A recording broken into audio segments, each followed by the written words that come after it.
विद्युत चुम्बकीय में आज जिन टॉपिक का हमें अध्ययन करना है वो है एक समान विद्युत क्षेत्र में द्विध्रुव पर बल, असमान विद्युत क्षेत्र में विद्युत ध्रुव पर बल तथा बल आघूर्ण तथा आवेशित गोलीय कोश के कारण किसी बिंदु पर जो विभव का मान है वो क्या होगा।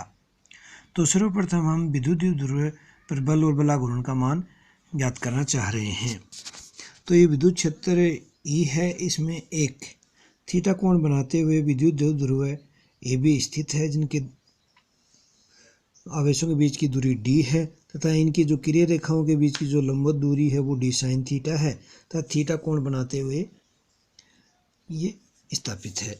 तो समविद्युत क्षेत्र में q आवेश पर क्षेत्र की तीव्रता है वो में जो बल लगेगा प्लस क्यू ई वो क्षेत्र की दिशा में होगा तथा माइनस क्यू आवेश पर विपरीत दिशा में बल माइनस क्यू ई लगेगा। अतः समविद्युत क्षेत्र में द्विध्रुव पर जो कार्यकारी बल है वो शून्य होगा।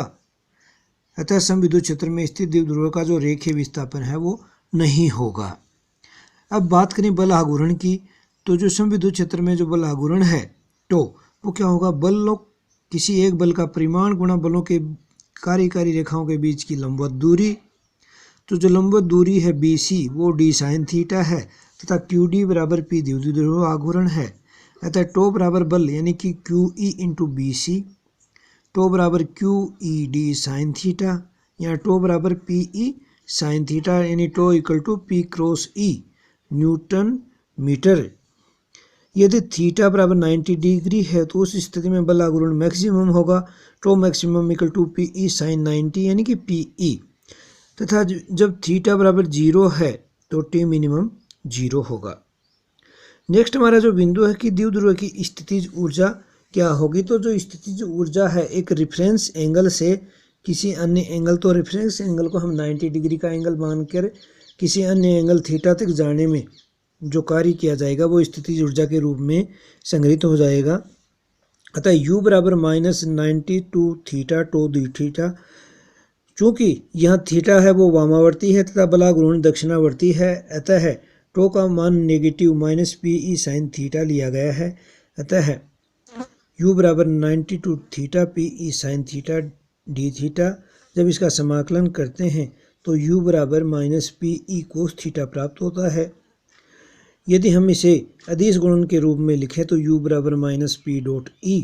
जब थीटा बराबर 0 है तो U मिनिमम माइनस PE होगा तथा थीटा बराबर पाई है तो उस स्थिति में U मैक्सिमम प्लस PE होगा। अब है कि असमानी विद्युत क्षेत्र में यदि द्विध्रुव आघूर्ण रखा है तो उस पर क्या बल लगेगा, क्या बल आघूर्ण होगा।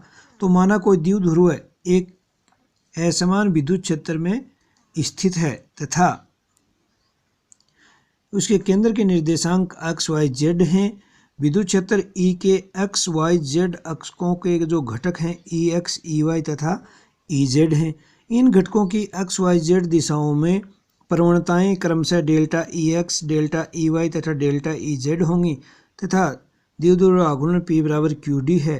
अतः x दिशा में द्विध्रुव पर लगने वाला बल बराबर Fx बराबर QE x plus d by two cos theta minus QE x minus d by two cos theta. यहाँ पर D तथा x के बीच का कोण है वो थीटा है। तो Fx बराबर Q into EX plus d by two cos theta del EX by del x minus Q into EX minus d by two cos theta del EX by del x। इसको solve किया तो QD cos theta del EX by del x प्राप्त होता है, अर्थात Fx बराबर Q into D dot del into EX। इसी प्रकार Fy बराबर Q into D dot del EY तथा Fz बराबर Q into D dot del EZ। अतः F बराबर IFX plus JFY plus KFZ या Q into D dot del into EXI cap plus EYJ cap plus EZK cap या Q into D dot del into E।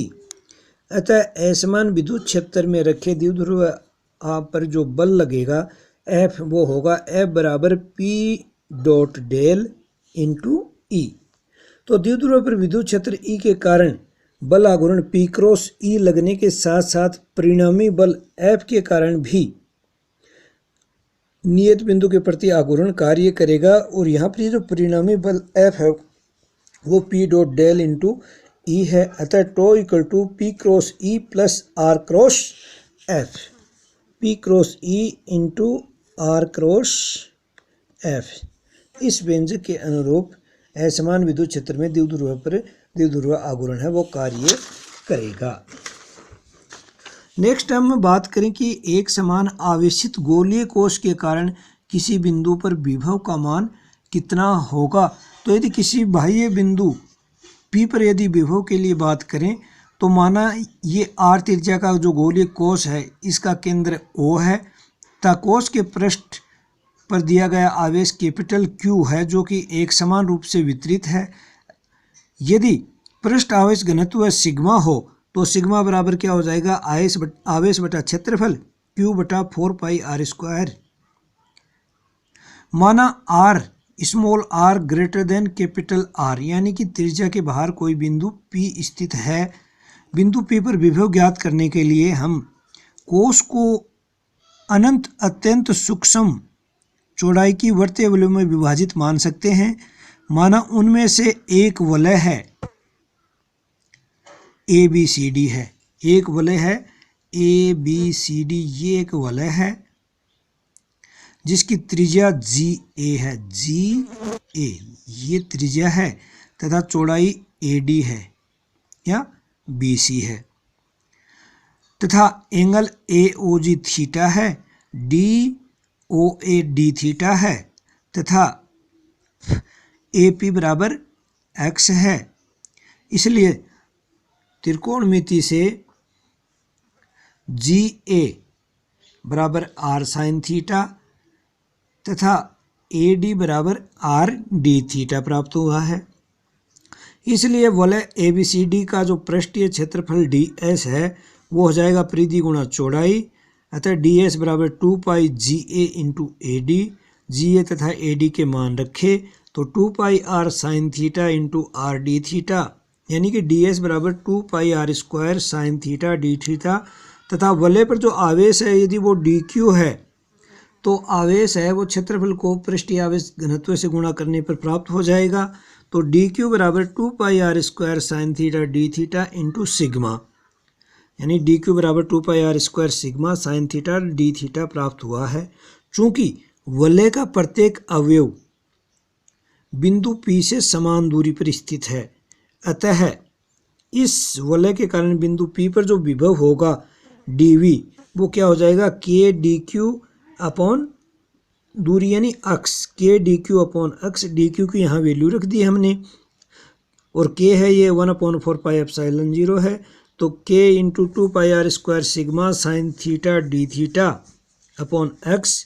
अब ये जो triangle था AOP उसमें यदि हम कोज्या का नियम लगाते हैं, ये जो ट्राइंगल है AOP, यदि इसमें कोज्या नियम लगाते हैं तो कोस थीटा बराबर R square plus R square minus X square upon 2RR, यानी कोस थीटा बराबर R square plus small r square minus X square upon 2RR प्राप्त होता है। इस कोस थीटा का यदि हम अवकलन करते हैं तो minus sine theta D theta बराबर प्राप्त होता है minus 2x dx upon 2RR, यानी कि साइन थीटा D थीटा बराबर x ds upon capital R small r।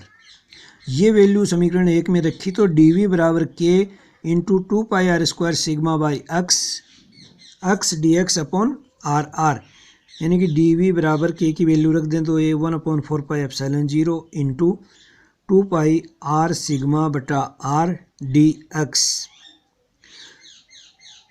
तो संपूर्ण कोश के कारण यदि बिंदु P पर विभव हम समीकरण 3 की सहायता से ज्ञात कर सकते हैं, जिसमें लिमिट x बराबर R माइनस R से लेकर x बराबर R प्लस R तक के बीच में समाकलन करने से प्राप्त होगा। अतः v बराबर limit small r minus capital R upon upper limit capital R plus R 1/4 pi epsilon 0 2 pi R sigma upon R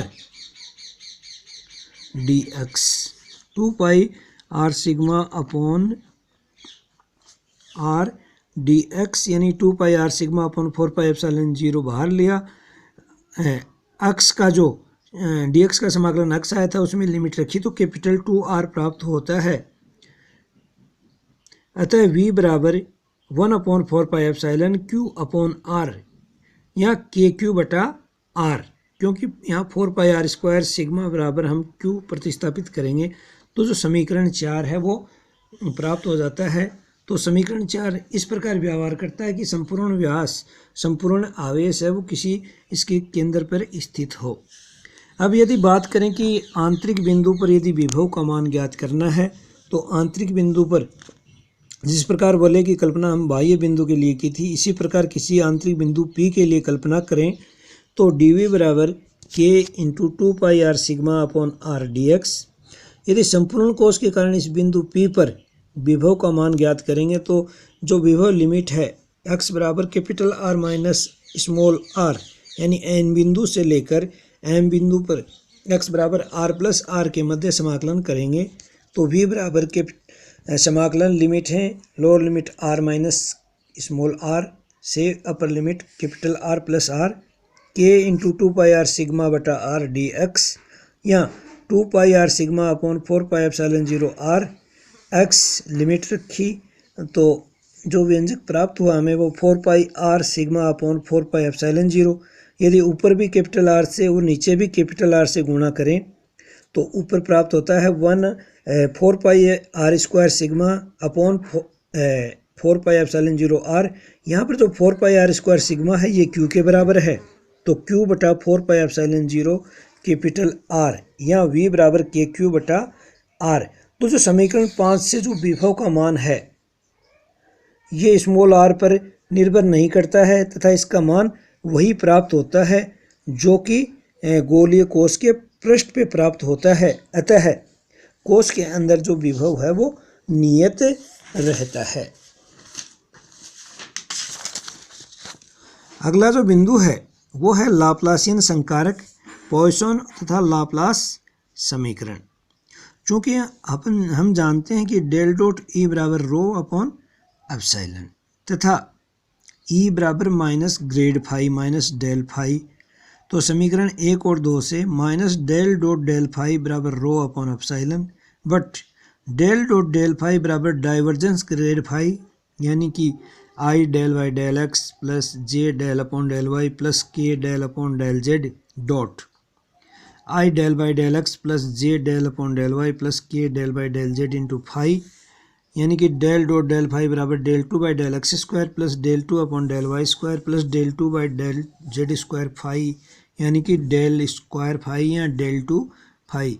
तो यहाँ पर डेल स्क्वायर बराबर डेल 2 बटा del X square plus del 2 upon del Y square plus del 2 upon del Z square को Laplacian संकारक कहते हैं।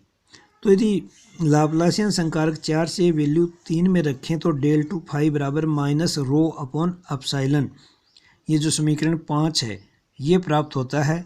तो ये जो समीकरण 5 है ये पॉइसन समीकरण कहलाता है। इस समीकरण से किसी पृष्ठ द्वारा परिबद्ध क्षेत्र में आवेश के कारण किसी बिंदु पर विद्युत विभव का मान है वो ज्ञात किया जा सकता है। यदि परिबद्ध क्षेत्र आवेश रहित रो बराबर 0 हो तो उस स्थिति में डेल 2 फाई बराबर 0 हो जाएगा समीकरण 5 से। तो ये डेल 2 फाई बराबर 0 जो समीकरण 6 प्राप्त हुआ है ये लाप्लास समीकरण कहलाता है। इस समीकरण को हल करके आवेश स्रोत रहित विद्युत क्षेत्र में विभव का मान ज्ञात किया जा सकता है। इस प्रकार पॉइसन समीकरण तथा लाप्लास समीकरण के जो अनुप्रयोग हैं, जो विभिन्न स्थिर विद्युत समस्याएं होती हैं उनको सोल्व करने के लिए इनका उपयोग किया जा सकता है। जैसे उदाहरण के लिए बात करें कि दो आवेशित समांतर प्लेटों के मध्य विद्युत क्षेत्र ज्ञात करना है तो इसमें हम लाप्लास का समीकरण का उपयोग करते हुए किन्हीं फाई 1 तथा फाई 2 विभव से आवेशित दो समांतर प्लेटों के अंतराल में किसी बिंदु पर विद्युत विभव तथा विद्युत क्षेत्र की तीव्रता ज्ञात कर सकते हैं। तो माना एक्स वाई तल में स्थित दो समांतर प्लेटों के बीच की दूरी जेड एक्स के अनुदिश है स्मॉल डी है तथा विभव फाई 1 तथा फाई 2 हैं। किसी आवेश रहित क्षेत्र में विद्युत विभव लाप्लास समीकरण को संतुष्ट करता है, अर्थात डेल टू फाई बराबर 0। यदि कार्तीय निर्देशांकों में लिखें तो del two phi upon del X square plus del two phi upon del Y square plus del two phi upon del Z square equal to 0।